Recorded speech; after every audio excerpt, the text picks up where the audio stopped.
Finally, a gas grill with thermostatic control, available only at Sam's Club.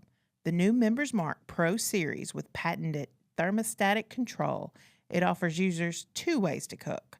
Barbecue mode is traditional grilling with variable temperatures with users in control, while oven mode allows users to set a temperature from 225 degrees to 450 degrees. And the technology does the work of monitoring and adjusting to ensure precise firebox temperatures. We're talking about the Members Mark Pro Series with thermostatic control, now available at your local Sam Club store. Welcome to Malcolm Reed's How to Barbecue Right, a podcast where we talk about barbecue, share recipes, and discuss all things delicious. And now, here's your host, Malcolm and Rochelle Reed. Hey, welcome back to the How to Barbecue Right podcast. I'm your host, Malcolm Reed, joined by my lovely, talented wife, Miss Southern Shell. Tyler's back with us on the board. What up, y'all? What's happening, folks? Real quick, we have a wing contest happening at the shop September 28th. It's just a contest, so it's $50 to enter, and we're giving away $1,500 In total prize money. Total prize money. How's that break down? So we're doing two categories. One of them is a chef's choice Well, what does that wing. mean? So we're doing a traditional category, traditional buffalo wings, whatever your interpretation is of a traditional. We're talking fried, anchor bar style, Oh, you can make them grilled. butter and hot sauce. They can be grilled, smoked, fried, air fried, broiled, whatever you want to do. Pizza oven. Yeah, and then you have a chef's choice where I guess you could do jerk, Asian, PB&J. PB&J. That seems to be the one that wins every time. So you've got, two categories. And then each category's first place is $500. And then it goes down to $150 and one for Sounds second. right. And Yeah. However it breaks out, it's $1,500 going. however that going breaks out. out. But, if you're local, want to cook in a wing contest, get signed up. Spots are filling up pretty fast. So, And there's only 20 teams, so you got pretty good odds. yeah, it's only 20 teams. A one-day deal. Show up at the parking lot that morning. At cook 9 wings. a.m. It'll be over that afternoon before you know it. I know the last two have been like super fun. Just Yeah. like to hang out and be around. Everybody had a good The great- chili, and we did a chili comp the same way earlier in the year, and then just here recently we did the burger comp. Yeah. So we're doing the wings for kicking off football season. Football will be going on. It'll be smooth going on. We're going to have to set up a TV and watch it. First game's next week, 24th, I think. For college? Yep. I think it's Florida State and Georgia Tech. That's crazy. Oh, that sounds They play about a week exciting early. game. I think Florida State's ranked like 10th preseason, so Yeah, but Georgia Tech isn't. pull for the upset. You never know that first week in college, When things. folks sneak up on you like a goat. A lot of people have been asking about the charcoal lighter that you've been using in your videos. The Flame Saber, you can get them. I think they sell them at Tractor Supply. It's a Royal Oak product, and I think it's brand new. I mean, they just came out with them this year, but it's you have to buy the little butane can of fuel, stick it in the bottom of it, fill it up, and then it shoots a flame. I don't know, how long is that flame? You think it'll go 6 inches? I don't. Pretty It's long. pretty. Yeah. It'll get out there. I don't crank it all the way up, but you see when I light it, it only takes a split second. It's an instant torch. Yeah, it's not like a Amos Yeah, flame where you have to hold it there for a while. to get it going. Yeah, it's an instant torch. It's like a little flame saber. It's what it is. It's the best name for it. How long? Once you fill it up, how long does that butane last you? I don't know because I bought the little can. I Like think I for bought it at the Zippo service lighter? station. Yeah. It's like butane. You stick it at the bottom. It doesn't really. I just put it on there till I thought it was about right. There wasn't no gauge or anything. I didn't try to overfill it, and I hadn't put anything else in it. Yeah, and you've been using it But for a minute. yeah, but you don't use it that much. It's not like you constantly burn it. It's just a spark on and off to get those little tumbleweeds going. Do you like it? Yeah, I do like it. It's easy.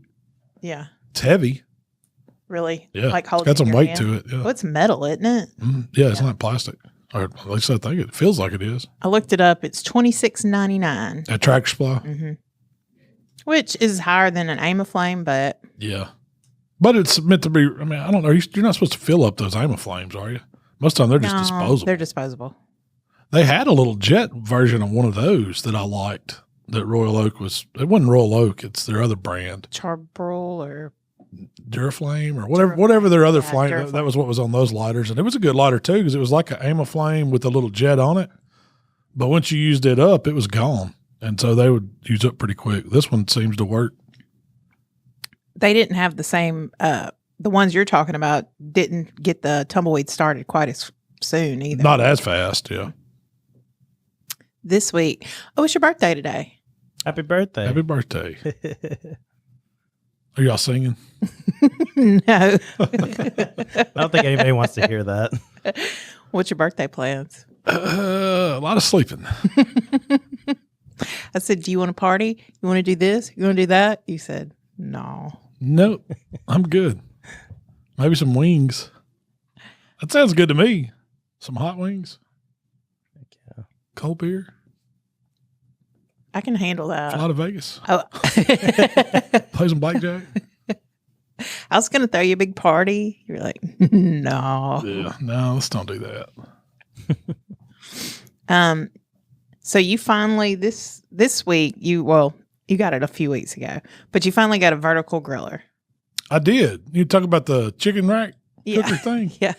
It's pretty much a spit that's vertical, and it's got a little tray on bottom, and then you can just pile meat up on top of it and throw it on the grill or smoker, whatever you want. You can do it even in the oven, roast. So that's what it is. I guess it's called a vertical roaster. Is that the technical name of it?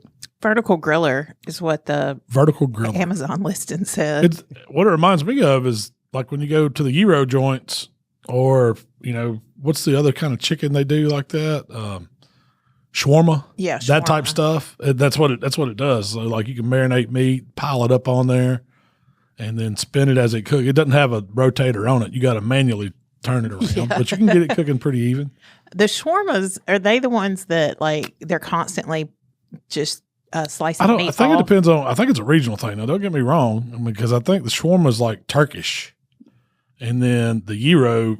When I think of that, I think of Greek. Yeah, me too. So what are they across the sea from each other, or they're not too far apart? But have you ever seen those? It's constantly spinning, and they'll stop, and it's constantly has a flame on it. Yeah, on the back, it's like a infrared burner almost, and it spins. A lot of times, that's a cone of meat, though.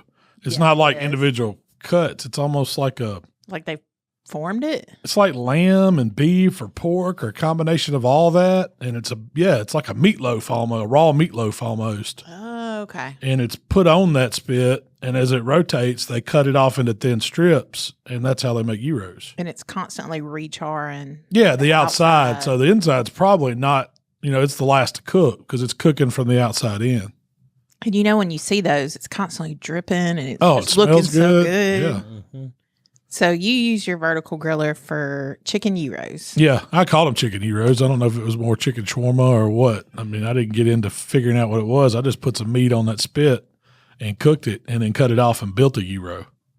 That's what I did. So I used boneless, skinless thighs. I just bought like the family size pack, got them in a marinade for a couple hours, and then I took Your marinade was lemon juice, red wine vinegar, some of your seasoning, Euro Hero, a little yogurt. parsley, minced garlic, olive oil, and plain yogurt. So it was kind of a creamy marinade. Yeah, it was kind of a Greek marinade. I want the deal with the yogurt in there is it's got all those natural enzymes in it that starts breaking meat down and tenderizes it. So whatever you put in that yogurt marinade, it'll tenderize it. And you see that a lot in Greek cooking. They use it, especially on, like red meat or chicken or something like that, lamb. Have you ever used yogurt on red meat? Lamb. Lamb. I've done it on lamb. It's not my, Lamb red meat? yeah, I would say so. Okay. It definitely ain't white. It's not. What Yeah. would you say? I'd say it's red meat. So you pulled the chicken out of the marinade. Pulled it out of the marinade, kind of let it drip a little bit. I didn't get crazy trying to get it dry. I didn't care. I wanted it, and then I seasoned it up a little bit more with some of that Greek Gyro Hero and started like alternating it, putting it on that spit. I would, the thighs kind of spread out. So you turn it on one way and then turn the opposite the other way and just stack them to where you want it kind of even so the spit doesn't want to fall over. But the way that one works, it's got a little screw hole in the bottom of it. So you actually thread that spit on, and it's pretty stable. Like it held that whole pack, no problem. That was the perfect amount of chicken for it. I agree. And it doesn't fit look just right. like looking at it, you go, oh, it didn't make that much. And after I did the video and kind of cut some of it off, and I don't know, we made 3 or 4 gyros that day. And I was like, man, I used most of this just making 4. And then I didn't realize once I got it all cut up, I had a gallon bag of meat. There was still some in the refrigerator that we didn't finish off. It's probably cash now, but It was good. it was good. I kept eating it on salads. Like all the stuff that we made, and that was what was really good to me. All the stuff that went on the gyro, I ate it the next few days for lunch as a salad, just the lettuce with the meat and the little Greek salad that I kind of made with the tomatoes and the onions and the olives and feta. You use the little sauce to go on top of it? No, I didn't use any more of the yogurt sauce. I was trying to eat a little better. It didn't need it. It's pretty healthy without the gyro wrapper, without the pita, without the bread. I mean, it's not bad for you. I don't know about the yogurt sauce. It's probably got a lot of calories to it. But it was good. who's counting that? You don't count the sauce. meat and the little salad tied it all together, though. I agree. Like you could do without the lettuce, but the tomatoes, and those tomatoes were some that my mom and daddy gave me. They got them from up in McNair County. They were homegrown. And I diced those up and diced up some onion, threw in some Kalamata olives that I kind of roughly chopped. So instead of cheese, instead of like making a gyro that has like cucumbers and tomatoes and these large pieces, you chopped and diced everything into almost a relish. That's kind of what it was like. I would say it's a Or Greek a salad, but it's more like a Greek salsa, like a Greek pico. And then I used some of those same flavors in it: a little olive oil, little red wine vinegar, a little fresh lemon juice. So you did tomatoes, cucumber, red onion, Kalamata olives. You cubed up feta too. I bought the block of feta, not the little crumbled tub, because that crumbled tub, there's some crumbles in it, but it's mainly like Parmesan dust. It's all broke up. Yeah. And I wanted to be able to control the size. I wanted a little same size dice as my tomato, my onion, my cucumber in the feta, and so that's how I bought the block cube and cubed it myself, and it held together perfect. And then you did olive oil, red wine vinegar, the gyro hero, and then you put oregano and parsley. A little fresh oregano, fresh parsley. Why the oregano? It goes with the Greek flavors. Oh, not crazy about it. You didn't like it? You can leave that out. Hey, make it your own, however you like it. That's what I say. There's something you don't like, don't make it. When you make it, don't put it in there. So you use the Primo grill to cook it, and you took. I haven't seen you do this, but you took everything out of the Primo grill to cook it. Yeah. Like the diverter and all that stuff. So what I wanted was an even heat to kind of rotate around it. So I divided my coals. I made a pile on one side and a pile on on the ends of the Primo Ceramic Grill. And then I cooked right in the center. So my heat was constantly rolling up from the bottom, coming up in the dome and cooking it on the top. And then I knew, like, if I had heat on the sides, that after so long I could just rotate. And as I spun the little roaster, everything was cooking even. And it made it beautiful. Man, it put a nice crust on it. And it was probably the hottest on the top because that top piece of thigh got a little crunchier and everything. But when you sliced it all up, you get those different textures from the crunchy outside, the tender inside. It's all cooked. And that's the main important thing when you're cooking chicken like that. Make sure it's done on the center. So this version, the outside's going to be a little more done than what's on the inside. But once you slice it all But up. once you slice it all up, you never know. together. It was all juicy and tender and really good. And that, like if you did breasts like that, they're going to be so dry and overcooked. I think the dark meat's where it shines on that thing. Like do the boneless, skinless thighs. When it's cut up, you don't even know it's dark. I don't tell that it's dark meat. Yeah, it's not the same texture as a breast, but you're not going to say, oh, that's nasty dark meat. It's good. It's good meat. I promise you. You're just going to say, this is charred Delicious, up chicken. Yeah. The thing about chicken is when it gets that charry on the outside and it's still juicy and tender on the inside, that's the best. That's the best way you can cook chicken, I think. And those boneless, skinless thighs, they cook faster. It's just a really good thing. Now, it was a longer cook than I anticipated. It was, Tyler, almost 2 hours, wasn't it? Yeah. To get to that final temp that we wanted. And I was trying to get it up to 175 at least. That's what I was going to ask you. What were you shooting for? I was shooting for in the center, not on the rod, but just off the rod, because I knew the rod would kind of give you a little false reading, that it needed to be at least 175 for dark meat. That's kind of the rule of thumb. And on the outside, there were some places where it was like 190, 195.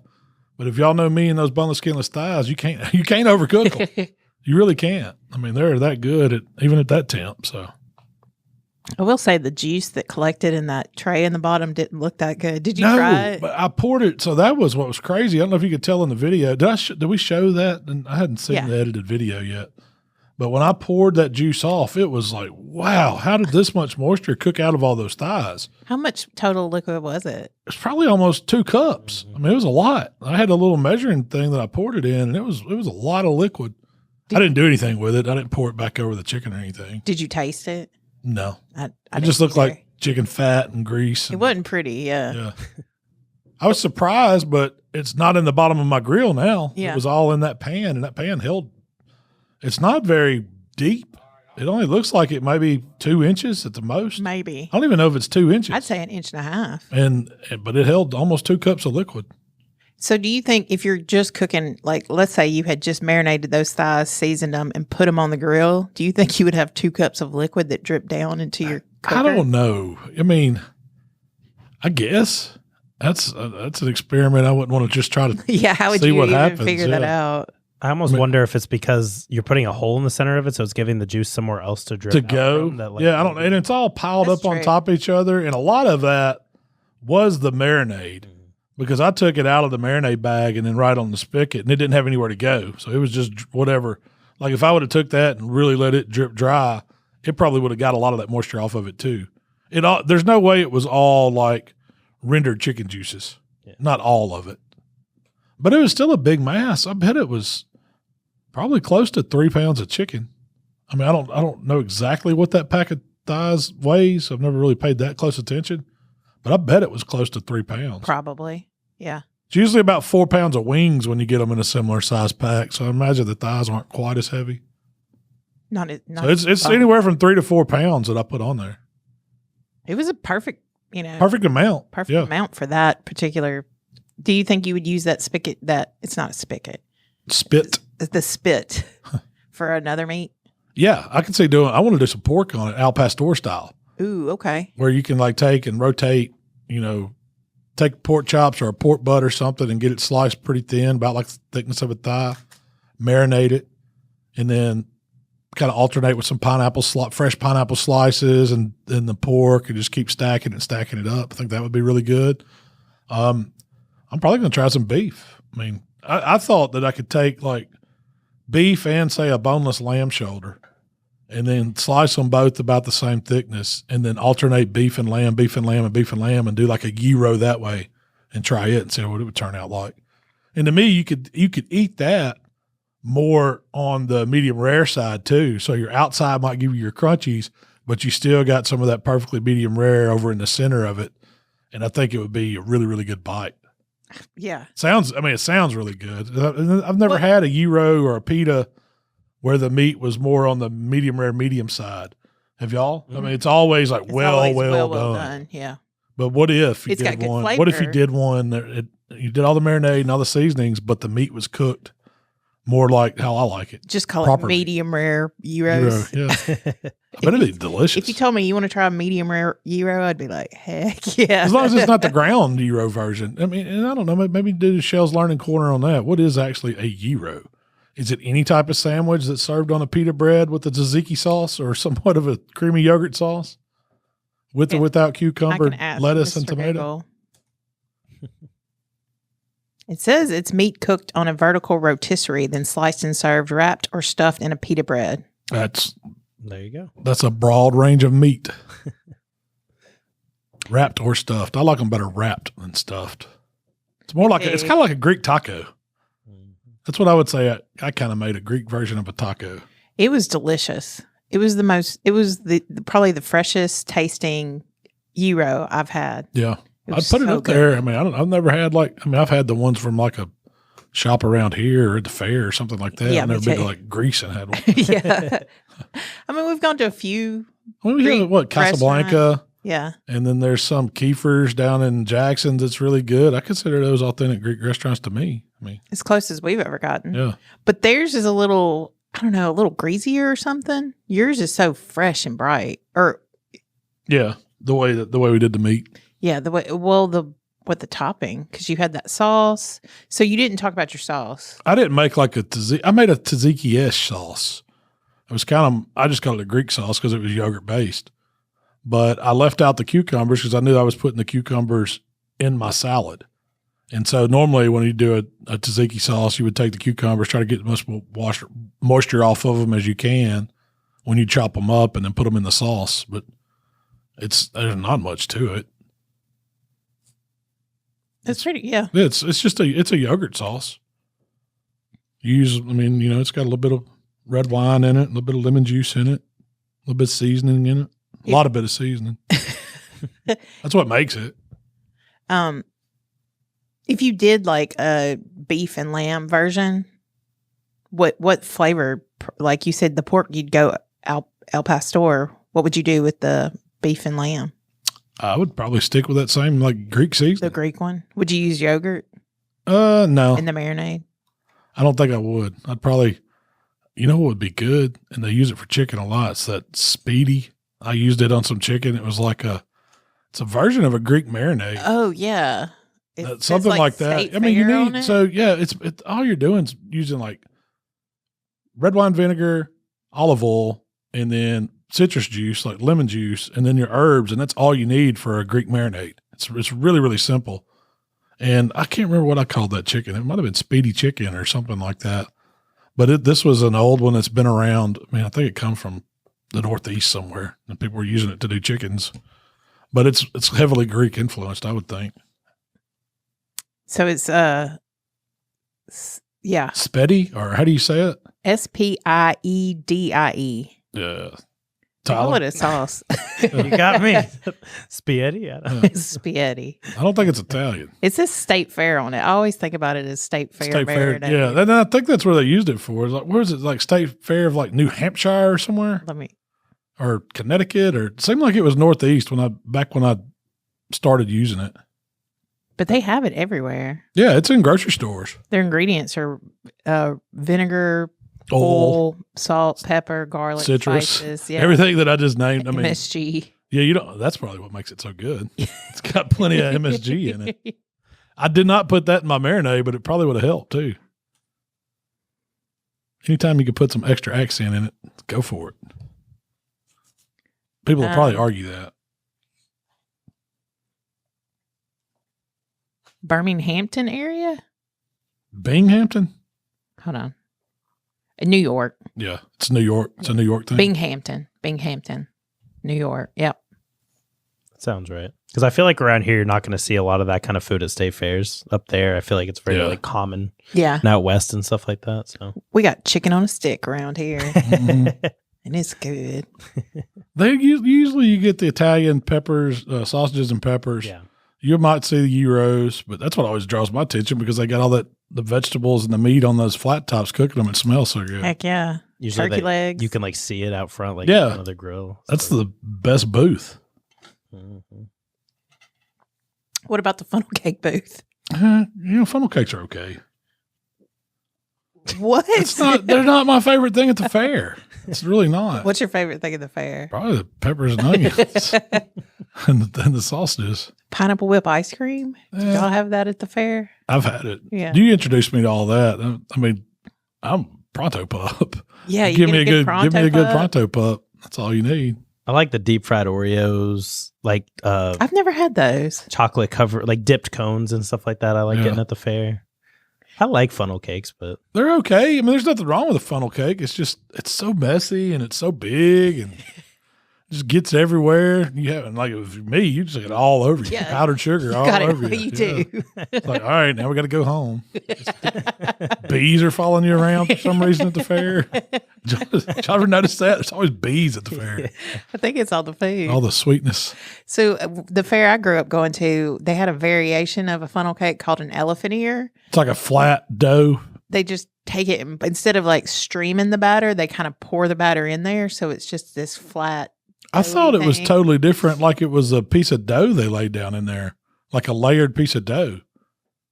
I've never made one. Yeah, I think so. Good. I think it is. They are good, but they don't put they're not covered in powdered sugar, are they? No, they do cinnamon sugar. Cinnamon sugar? Okay. Butter. As soon as it comes out of the grease, they coat it real good with butter and then put cinnamon sugar on top. And you just break it apart and kind of eat it? That sounds better to me. It is way better. And I love funnel cakes, but elephant ears are Have you seen the funnel cake burgers? Where they'll use the like small funnel cakes for the buns and then build a cheeseburger on it. That sounds like a lot, but really good. That would probably be 6,000 calories. I think there was one at the LA County Fair that they just specialized in weird burgers like that. They had that one. They had obviously a donut burger and donut chicken sandwich. And then they had a ramen burger where they use ramen noodles as the bun. How did they? Like uncooked? No. They cook them. I think they drop like an egg in it to kind of get it to form into almost like a patty. And then they use that as the buns. And it's kind of like Did you try one of those? I did not, but my brother-in-law did. And he said it was like really, really good. Really? Is the noodle back to crunchy or is it soggy? Because ramen noodles to me are just soggy. They don't have much texture. It seemed like they got a little crunch on the outside because of the egg, like the way it kind of cooked and browned. Maybe they take a cooked ramen noodle and mix it with egg, make a little fritter, and then put it on something to where it kind of crisp it up. That's what I'm thinking. It looks really good, though. I'm going to have to look a video up on that. Put it on your list. Yeah. Ramen burger. I've never had one of those donut burgers. I could never push myself to do it either. Like for some reason, everybody always assumes, well, I guess because I had the Captain Crunch sandwich, like it was like Tyler likes weird stuff, so they have donut burgers here. But it seems like it would work, but I'm like really weird about sweet and savory things sometimes. You do too much. I agree. I don't know. You do too much. I love donuts. Yeah. You want to eat some donuts? Let's go. I love burgers. I just don't think they go together. I don't know. No, not with a burger. Yeah. I just think it don't would know. hold up. I mean, I like bagel sandwiches. Like you give me an egg and a piece of sausage or some bacon, for breakfast. That makes a decent sandwich. But the donut, I just don't. You do too much. I mean, I get it, trying to be different, I guess, but it's been real popular for a long time. Have you ever had the deep fried Oreos like Tyler was No, talking about? I don't need my Oreos fried either. It's so they're perfectly fine with a glass of milk by themselves. I would try that. I would so try them. Do you have to like dip it in extra chocolate or something, or No, it's a batter. Yeah, it's more like funnel cake batter. Yeah, I think they just dip it in funnel cake batter and deep fry them, and they get almost like ooey good. They're so good. They do deep fried Coke, deep fried Snickers, deep fried Twinkies. Yeah, I could see the deep fried Snickers or deep fried Twinkies being good. Mm-hmm. I'd at least try it. Yeah. I think we should go to the Mid-South Fair this year and like do food. You're going to be highly disappointed. You need to go down. Be highly disappointed. You got to go to like somewhere like Iowa or Minnesota or, someone that still has real fairs. Yeah. I would love to go to a fair like that, like what Tyler did in LA or county or whatever. Was it like huge? Oh, it was old school fair. Massive. Yep. Now I don't think that they had like the pie entries and things like that or whatever. But animal judging and all that. They did some animal judging. There was like a huge animal. Like I cannot explain to y'all how big this fair was. Like it was astronomical. Like whatever you're thinking in your head, it's twice as big as that. They had like literally like it was like separated probably into like 7 different areas that all had like they would have like 3 of the same rides just in various portions of the parking lot. Did they give you a map? They did. It was so big. It's huge. The Texas State Fair is like that would be a good one to go to. Yeah, I would like to do that one too. They do a lot of food cooking there. I imagine it's barbecue heavy too. It's fair time. Isn't that where they always had the Red River Shootout too? When Oklahoma would play Texas when they'd be at the fair? They used to. Yeah, I think it would be during the fair. They did something last year. They played a game at the fair. I forgot what it was though.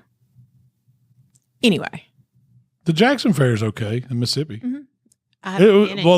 We haven't been in years. It was more like an old school fair that I remember. The one in Memphis just went downhill, and then it moved down to South Haven, which isn't even a fairgrounds. Yeah. You can't call it a fair if it's not at the fairgrounds, right? I mean, that ought to be rule number 1 in fairs. You got to be at a fairground. It's more of a carnival now. That's all it is. Fair. Yeah. Yeah. Fun for like little kids, not really great food. So. Well, see, they have the little kid rides. When I think of the fair, I think of the ones where you have like different organizations will have a booth and they'll be doing some specialty food, not just like all the standard carnival food. That's all they have now. It's like there's nothing unique. You don't have other vendors coming in and doing the weird stuff. Yeah. It's just the same thing 5 different times in there, same kind of booth. Have you ever paid $1 to see like the snake lady or? Oh yeah, world's smallest man, yeah. The woman with 3 heads and all that. Do they still do that? I wonder. It's usually an oddities thing. It's like see oddities, And it's always stupid stuff, though. You pay to go in there and you look in this thing and it's a picture of something, or it's not even somebody live. Like when you're a kid, you're thinking, oh, man, this is the Gator lady. Boy. I'm going to see the Gator Boy. Yeah. He's half alligator, half boy. That's what it looks like on the picture. Yeah, that's what it looks like on the pic. At our fair, they always had, I forgot what organization it was, but they would make homemade biscuits and serve it with molasses syrup that they made right there. They would have the ladies there making the biscuit. They would sit out at tables and you could see them. They'd take turns. There'd be one group would come in for an hour and another group would come in for an hour, and you always got a hot biscuit. And they were just passing them out. Mm-hmm.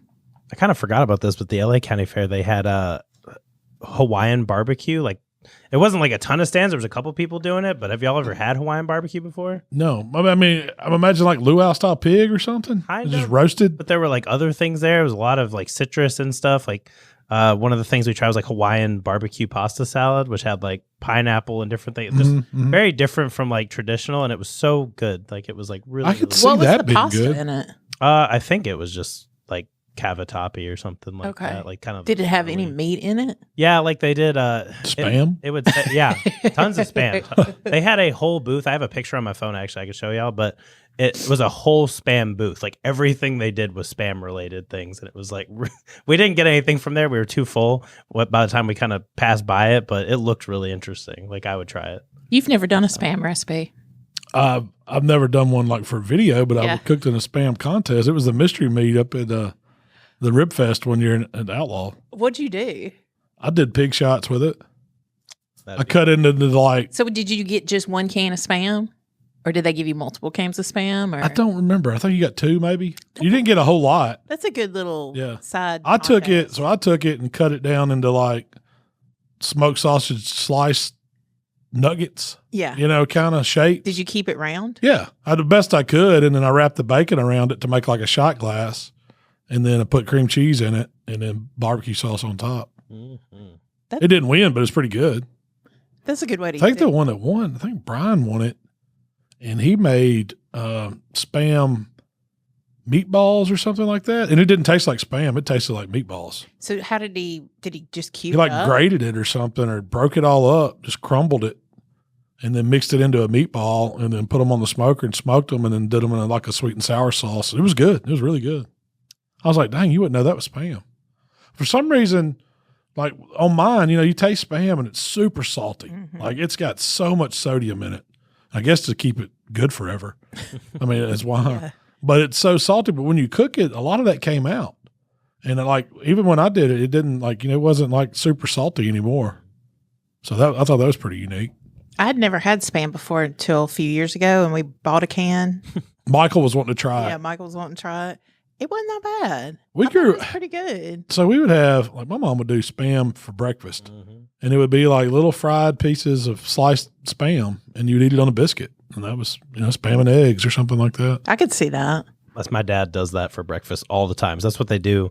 Like in Hawaii, they'll do it with like rice and eggs and all kinds of stuff like that. So he'll do that for breakfast all the time. One of our ambassadors, actually, I think it was Bentley Barbecue, just did a video where he kind of like marketed his shredded bologna sandwich, but he did shredded spam. He grated it. He made like a barbecue sandwich like that. Oh, I bet that's salty as it could be. But it was. Did he cook it on a flat top, or how did he cook? Okay. A flat top. It looked pretty good, but like you said, it might be really salty. I'm not sure. You know, we went to a family reunion I had a few weeks ago, and two different people asked us about the bologna. The bologna. Why haven't I done the bologna yet? Yeah. The shredded bologna sandwich. Pulled bologna. That was all Mark. That was Mark's plan. It was really good, though. A lot of people have done it since he did it. He was the first.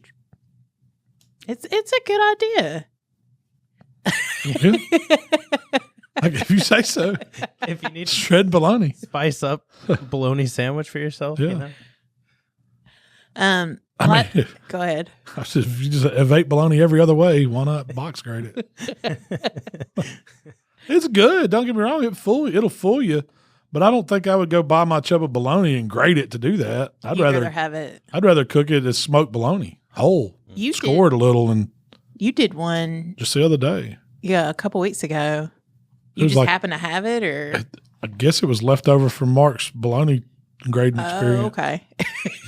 It was still in the refrigerator at camp. And so I'd said, Michael likes smoked bologna, and I was cooking some stuff. I was like, well, it's been in here 2 or 3 months. Might as well cook it. It didn't go bad either. Bologna lasts forever. Does it go bad in the red thing? Like I know they have to put a date on it, but I've never had any bologna expire on me that I know of. Do hot dogs go bad? Eventually, yes. It's proven fact. I've seen it. They will turn in that little package. So I guess bologna would too, maybe. Probably. Imagine they're kind of the same thing. I almost feel like hot dogs would be faster because they're sitting in all that moisture versus bologna doesn't sit in like hot dog water, quote unquote. Why do you think they pack hot dogs in so much water in the pack? I don't know. You think they pump them full of it before they package it? To weigh more? Yeah. I think they're selling you. They don't. But hot dogs, you don't buy them by the pound. You buy them by the pack. That's true. I don't know. They want to be plump and delicious. Yeah, maybe so. Are you in the mindset that bologna is just sliced hot dogs? Have you seen that? I saw it was like a TikTok or something. This will blow your mind. Bologna is just sliced hot dogs. I've always kind of thought they were the same They thing. taste totally different. It's a totally different flavor. Really? Yeah. Try a bite of a raw hot dog and then try a bite of just bologna. I'll eat a raw hot dog. Yeah. You'll raw dog it? Don't tell people that. Just a raw dog out of the refrigerator. Just bust the pack open. Have you never? No. Ever? I mean, I'm sure I have one as a kid. That's what I mean. Since I'm old enough to know better. I don't. I at least want it microwaved to the bare minimum. Prefer it grilled. I've microwaved some hot dogs in my day. But I don't want to raw dog it. I think you're lying. I think you've raw dogged it No, before. I don't. If you see me walking around with the raw hot dog, slap me. If you're not fishing. Yeah. Have you done with smoked sausage? Oh, yeah. I'll do it all the time. With I don't like to. There's something about it. I don't want to eat it cold like that. It's not salami. It's not. It tastes different. It's not pepperoni. Yeah. It doesn't taste. I prefer my processed meat like that cooked. When you're slicing it's smoked sausage, you never take like a little nibble? no.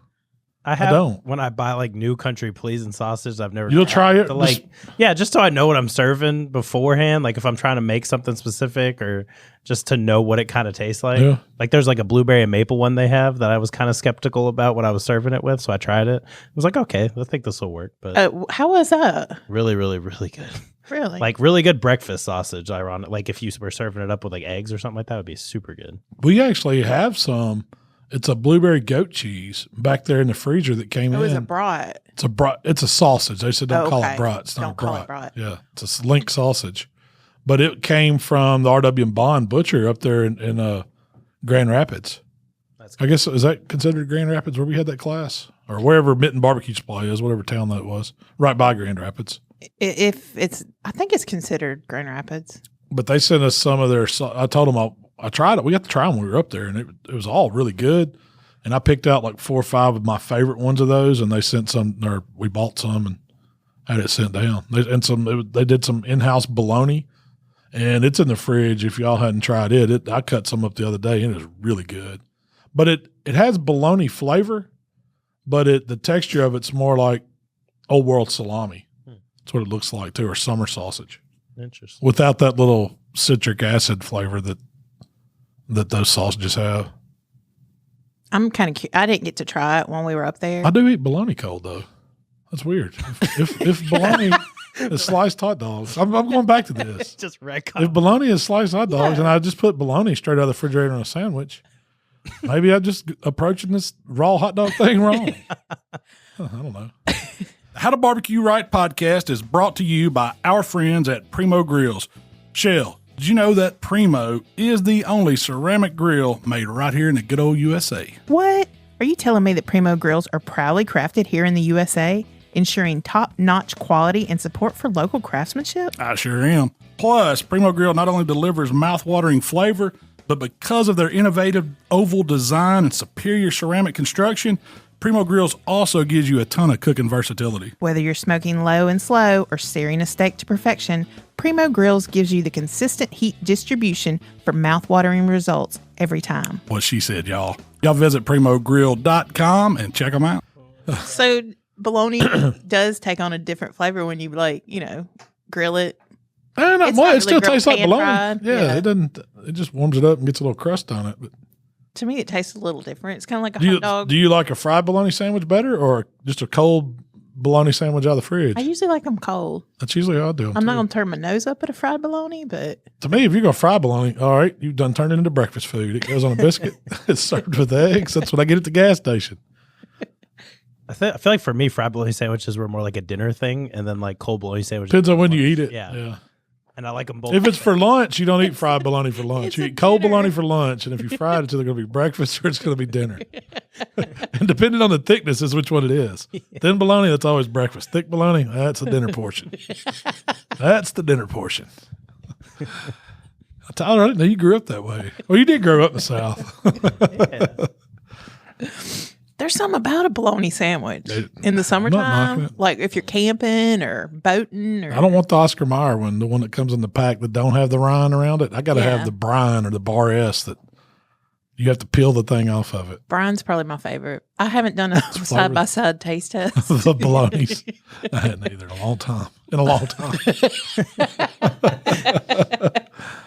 That's what I miss most about having juniors on the corner right there in Hernando's. We used to go up there all the time on our bikes and just get bologna sandwiches. Would they just serve I like didn't know they had them. Yeah, like the bait shop kind of on the corner, like next to the bait shop where the butcher shop is now. Primo. Oh, yeah. yeah. You could just go in there and get cold sandwiches. Was it called Juniors too? I think so. Really? I the didn't gas know that. station across the street? That They make a J&J, good bologna sandwich. They do cold sandwiches. Yeah. I'll have to go there. And I Bologna think they cheese with mayonnaise. slice it. They don't do. They? Yeah, on a deli slicer. They've even got rag bologna and hoop cheese if you want it. What's the difference between rag bologna and the It's- bologna we eat? Well, the rag bologna is like an old school bologna. It's cheaper, and I'm not sure what all's in it. It's probably got a lot of lips and asses in it. But it comes in the reason why they call it rag bologna because it's like you remember your grandmother's old like dish rag she would use that would come like the oatmeal, Quaker oatmeal thing. Those little weird. That's what the outside of this rag bologna looks like. So it doesn't have a rind on it. I just Googled it real quick. Rag bologna has a higher content of filler, such as milk, flour, cereal, spices that are added during processes. That's why it tastes so good to me. And the role of the bologna. It's probably like a Depression era bologna. Yeah. If I had to guess, they used less meat. It was cheaper to make, so they could sell it cheaper. And it says the roll of the bologna is bathed in lactic acid before being coated in the wax and wrapping it. Didn't know that. That's what gives it that little twang. Oh, okay. Does it have more of a It tastes twang? different. It tastes a little different. It's good. It's really good with hoop cheese. Tell me what hoop cheese is. Okay, I was going to say, what's hoop cheese? Hoop cheese is like hasn't been aged very much. It's about like an American cheese. It's not super sharp, but it's really good. It's a traditional cow's milk cheese that was common in the South. Oh, if you find you should come down here, go to one of these little country stores or Is it J&J's. Yeah, it's a young cheese. It's a young cheese. It's the one with the attitude. If you ever watch the Cheez-It commercials, it's talking back to them. They ain't aged enough to be a Cheez-It, so it goes in the hoop. You know what I'm talking about? I know exactly what you're talking about. Speaking of which, it's time for football foods, isn't it? It is time for football foods. I'm excited. I did a couple recipes this week to put out some stuff, and probably have a couple more coming because When does it officially start? When does football season officially start? right now We're in it. they kicked off preseason games. Does that kick it? I don't know. I mean, that first weekend of whatever September 1st is, usually is when your first real week of college starts. There'll be a few games before that'll kick it off, but that starts it for me, college football. Whenever game day has their first Saturday morning, I love game day. Oh, it's coming. I don't think they hadn't done that yet. They may do one for that game on. No, I doubt they do it on that. On the Thursday. It's Yeah. always Saturday. Yeah. It'll be that first Saturday. I love waking up, getting a cup of coffee, watching game day on the couch. What's that date that's coming up? They say it's going to be one of the best days for college football. October I think it's 12th or something. 12th like that. or something, yeah. Some big games that day. I got some questions for you from the community. Fire them at me. So this was a comment. Would you watch the crew of How to Barbecue Right as a reality show? It'd have to be on like Max or something. Couldn't put it on network TV. Netflix could probably do it. I figured it'd be pretty boring. You think it'd be boring? Yeah. Apparently, you don't hang around with us. We're doing most of our stuff. This week it would have panned back and forth between like some hospital shots of me and I talking to the camera, then y'all recording and filming. It would be pretty interesting. You know, that's true. We do have a lot of drama going on, usually. Yeah. Heck yeah. It'd be like that Dallas Cowboys cheerleader one that just came out or whatever. Have y'all watched that? Uh-uh. Oh my gosh. I watched it with my wife. I just came home. She was watching it one day. We binge watched the entire show. It was crazy. Is it worth watching? I think so. First of all, those girls are crazy underpaid. Like, I think. Oh, yeah. They make nothing. Yeah. Like the Dallas Cowboys cheerleaders make about as much as like I think it was like a Chick-fil-A worker, just like a customer service person. And yeah, there was just tons of drama. It was a good watch. All those like cheerleaders, like the Grizzly girls and stuff like that, they don't make anything. What do they do it for? Chance to meet somebody rich and marry them? Clout. Oh, no. Huh? Probably. You'll have to ask them. I don't know. I have no Maybe idea. they love to dance. Pink Pony didn't work out, so they went on a bigger stage. What's that song you make me listen to? The Pink Pony Club. You know that song? No. Look it up. Hey, you like it. You were saying I just remember the Pink Pony. That wasn't one time. I think there was one of them in Memphis. You've heard rumors. I've heard rumors. I saw the sign. I don't know if it's still there or not. It may be. There's one in Columbus. You've heard rumors. I've heard rumors. I've drove by it. It's right off the highway. Never frequented it, but Okay, so somebody was trying to figure out what to charge per head for a barbecue catering gig. And I was going to ask you your opinion. They're doing pulled pork and buns, beans, mac and cheese, and 2 sauces.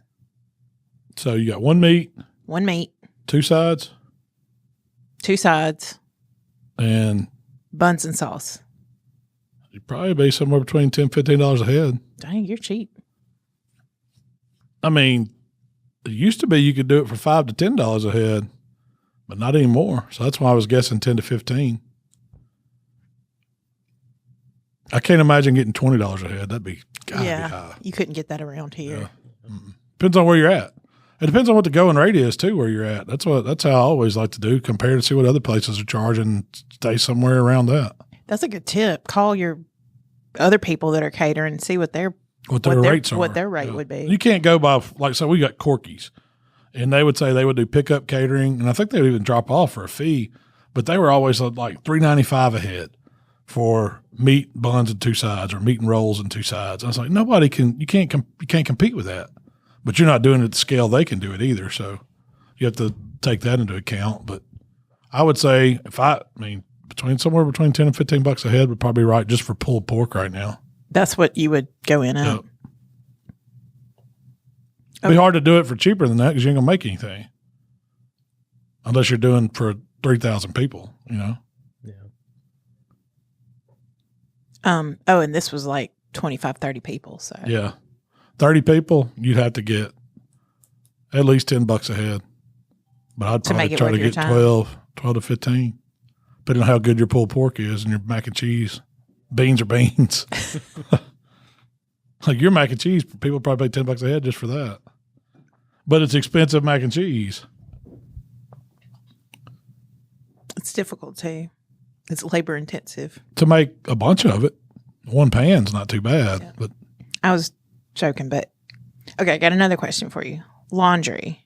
He has an open fire cooker and he's getting rust on the bottom grates, where you hold the charcoal wood. Mm-hmm.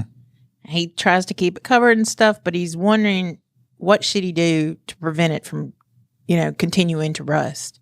Man, if it's outside and got any kind of moisture it's going to, I don't know. I mean, I don't have a good answer to that. I don't know how to stop it. There's no fix. Even sometimes you keep it in a covered area, it's exposed to moisture to heat changes, to humidity and stuff, and it's still going to, I don't know how you'd stop it. I keep mine in my garage, and it's even starting to do it. Yeah, it's going to. I don't think there's not where we live. Most things are going to rust like that. I do know that the cheaper the metal they build it out, the more prone it is to rust. And then if you could go to stainless, that would, stop it from rusting, but stainless is expensive. And there's some stainless that still rust, even though they say it's rustless, it will still get some oxidation on it and cause rust. So there's no really great way for it. Is it its cooking grate or the lower fire grate? The lower fire grate. Yeah, I wouldn't worry too much about it. There's much you can do about it. Because it's probably just cheap metal, cheap steel that's doing it. And you just have to, when they rust out, you just replace them if you can. Yeah, that's what you'll end up doing. Keep it out of the weather the best you can, clean it. Because you don't understand, there's a lot of stuff that's in the ashes of what you burn that cause rust too. So you got to keep all that clean. Every time you use it, if you need to get, if you're that worried about it, clean all that out. Make sure it's back clean. Put a light coat of oil on it. That all that stuff will help. Doesn't charcoal absorb moisture too? Yeah, charcoal does absorb moisture, but I know that leaving ash, it draws it on it, and if it's sitting on the metal, it's constantly in that environment, so it'll rust it. It'll speed up the rust. It'll speed up the rust, yeah. That's a good question. I don't really have a great answer for it, but there's not a whole lot you can do about it. So this guy, Tommy posted a picture of a map of the United States, and it says quality of barbecue in the USA. And did you see that, Tyler? Mm-hmm. Was it like Texas is okay? Texas is not barbecue. Oh, that's what it said. Why did they say that? I don't know. The whole country was like Carolina. There was a little bit that was said. It was decent. Decent. Carolina's decent. The Mid-South was like the amazing. Best. Yeah. Everything else was terrible, and Texas was not. I don't agree with that. I don't either. I don't agree with that. That's just like trying to start trouble. Yeah. Right? Like now it's so spread out and barbecue so mainstream. You can find good barbecue everywhere. Mm-hmm. Everywhere, except for California. But you don't think there's any good barbecue out there? I'm sure there is. There's got to be. Once again, trying to stir controversy. Yeah. One of the best ones I ever went to was in Arizona. Yeah, really? That was a good one. I think there was so many disciples came off of really famous barbecue spots. Yeah. People would come up and then move to different locations and open something similar. So come there, learn, get some ideas, take it, or either work there and then go somewhere else and open it up. Yeah. We've had good barbecue pretty much. We've had some. I've had some bad barbecue in Memphis. Exactly. It's not good. Everywhere is not good, but you can usually find somewhere doing good. Yeah. I don't agree with Texas is not barbecue. What does he think it is? Grilling? I don't know. I've had some awesome barbecue. Man, I've had some good stuff. Yeah. One of them big old beef ribs that just jiggles when you touch it.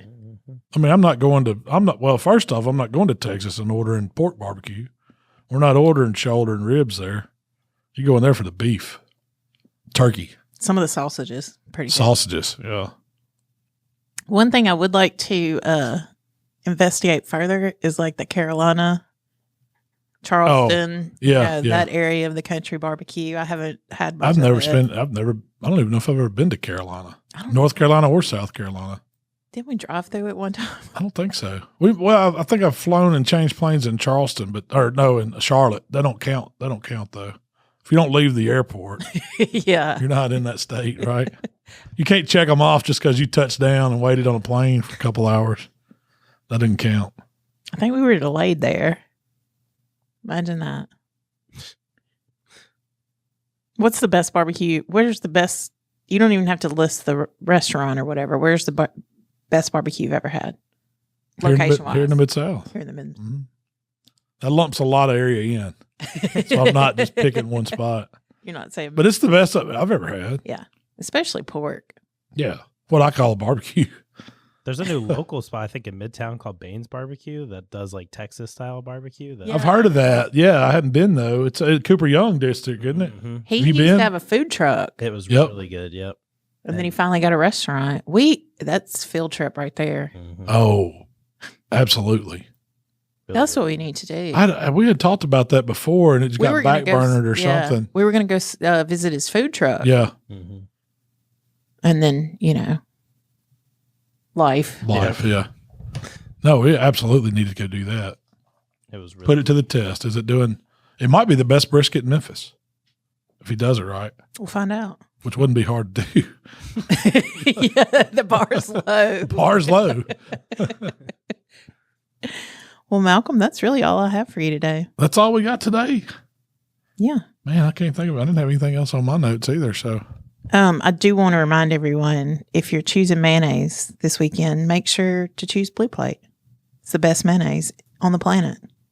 I tell you what I'm going to be using it for. What are you using Blue Plate for? To make my blue cheese ranch dressing to go with some wings. Mm-hmm. It makes the best. Like, you won't buy a bottle dressing Oh, I can't stand anymore. it. If you mix up your own, first you got to mix your ranch, and then you turn it into the blue ranch by adding some blue cheese, some hot sauce, a little lemon juice, little seasonings. And the ranch is super simple. It's a ranch packet, cup of sour cream, cup of mayonnaise. That's it. That's all there is to it. I add a little AP to that, but Just to bump it up a little. just to bump it up. It's the best though. And then you take that ranch and add blue cheese, lemon juice, Hot sauce. and black pepper, extra black pepper. Usually I just throw a little TX in there for texture. But it makes the best wing dipping sauce. It's not good for a salad because, I mean, it works in a salad. You just have to toss it. It's thick. But it's it's more of a dip than a dressing, which I think is important when you're eating wings. You want it to The wing stand falls up. to the bottom of it. That's not good. You want the wing to just sit on top of your dip. It's got to have a thickness to it. There's some wing places. Their wings are pretty good, but they have the worst ranch, and I'm just not. Oh, it's just like Bottled O Hidden Valley or Yeah, I can't do it. Ken's or something, restaurant, some Cisco Ranch. I don't go to those places. Or I don't eat it. I don't eat the dressing with them. Mr. P's does it or used to. I never ate this. You don't need a wing dip at Mr. P's. The wings are that good. R.I.P. Mr. P's. R.I.P. South Haven Branch. Oh, so the I think there's still some more of them. I just Okay. think they closed that one. that was probably one of the better wing places It's South around Haven the area. Yeah. at the time. It was just close to our house, so we could go there, hide in the corner, get a pitcher of beer and some wings, and watch all the football you wanted. Yeah, because it was never crowded. Never. That's probably why they're not open. Goes to show you. What's the best wing in Hernando? There's Not only many. one, right? 901. So Brick Oven has wings now that I've heard were good. No, we Did tried. Did we try those? We got them to go, and they were about like 901. Yeah. Oh, so I they mean, they're cook them in a good, they're pizza just oven. soft. Which, they Yeah. cook them in a pizza oven. But the other one, they fry them. It's like is that 901? Is that what it's called, Tyler? Mm-hmm. 901 wing. And then Windy City's got some pretty good ones. Yeah, they're pretty good. And that's about it. I will say when it was Uncle Bubba's, like, So if the you're at a wing wings there restaurant- were really good. Like we would, Oh, that's the only thing I would get at the bar there. Mhm. super good. Because they had whole wings too. Yeah. And they would smoke them and fry them, right? Yep, we would Yep. smoke them and then kind of keep them, hold them, and then drop them in the deep fryer To kinda order? warm them up. Yep, and they were super good. That's a great way to like serve wings at a restaurant like that. The golf course has wings too. I bet I've you never that- tried those. I don't know. I need to go try them. Give us something to do during football season. we need a good sports bar in Hernando. So if anybody's looking to move a business, it's guaranteed business because there's not one. You need a spot for families to kind of hang out during the day. Yeah, like a little outdoor area. Yeah. And then place to watch sports. I'll be an investor. I'm there. I'll watch the bar. I'll be the doorman. I think you would love to do that. Heck yeah. Teach you how to do a pour test. You can sit there with the bartenders do the pour test. What is that? How they measure how much alcohol they put in the drink? Yeah, like usually they freehand it, and then you kind of Yeah. count and make sure that they're pouring what they're supposed to, and then you can drink it after. Oh, our bar would have to be king of the pour test. I mean, of the free pour. I hate it where they go measure out your drinks and they're giving you that exact amount. I feel like a dog with your tail between your legs. Yeah. Come on. Come on, man. Give me a little extra. Well, all right, Shell. Where can they find us? Sorry, I got off on a tangent. Oh, no, that's fine. If you would like to connect with Malcolm, it's HowToBBQRight on Facebook, Instagram, Twitter, TikTok, and of course, YouTube. If you'd like to connect with me, it's Miss Southern Shell on Instagram and TikTok. Tyler, you want got to tell them about the community? Head on over to the Let's Get to Cooking community over on Facebook.com/group/HQ community. First of all, we got all these lovely questions here from our community. We do every single week, so make sure you ask away. Share recipes. We like to talk about them. That's kind of how the chicken gyro came to be. And yeah, it's where I literally hang out all weekend answering people's stuff, liking stuff. And there's tons of other people that are not us that are super smart, super intelligent, and are more than willing to help out as well. So, and we run some pretty cool contests through there sometimes. We do. I am waiting on one email, and then we should be having our big one. So, wow. Oh, I did see somebody accidentally spatchcocked the chicken the wrong way. Like they did it down the breast instead of the backbone. It still looked pretty good. Huh. I wonder if it cooked okay. What do you call that? The hinge cutting chicken? Somebody called it the flasher. The flasher. You just opened it up, like breast out. Yeah. The flasher. That's interesting. Never seen it done like that. Do you think it would cook just fine? Yeah, why not? Yeah, sure. It's going to be a little bony on that backside. I bet when you crunch that too, like when you splayed it open, I guess it bust every one of them ribs. Yeah, I guess. Well, I'm going to let you go celebrate your birthday. All right. Drinks on me. Come to the bar. See you on Monday. All right. Hey, we appreciate everybody hanging out with us. I got sidetracked again. Appreciate everybody hanging out with us here today, the HowToBBQRight Podcast. We'll be back next week for another episode, and y'all check out the community. It's pretty cool. We're gone.